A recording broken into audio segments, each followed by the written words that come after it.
They are digging for history on Long Island. A centuries-old home cannot be saved, but artifacts buried on the property help to tell the story of one of the town's founding black families. CBS 2's Carolyn Gusoff reports from Suffolk County. This old house, parts dating back to the 1600s, could have ended up in the junk heap of history, but not anymore.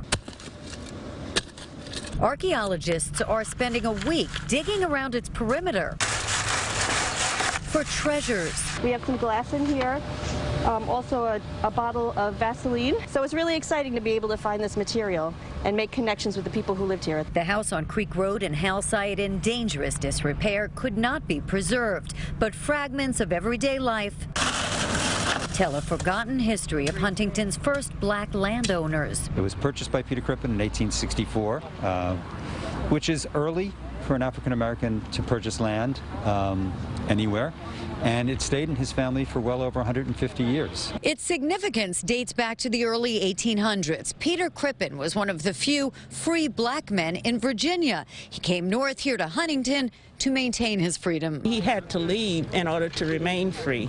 Otherwise, he would have been enslaved again. A brick laborer, he became a leader and activist, founding Huntington's first black church. Which is why it's important that we preserve this history so that young persons coming after him could be aware of the contributions, paving the way for persons to be homeowners. The town received a grant from the Manus Peace Prize Foundation to dig for artifacts. This should not be forgotten. It should not be turned into a parking lot or a garage.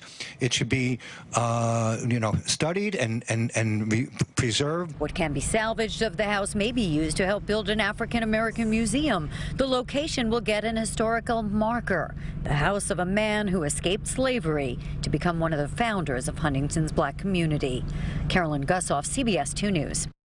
Wow, what a treasure. I'm excited to see what they come up with. Absolutely. I mean, the grit and determination this guy had. I know. Wow.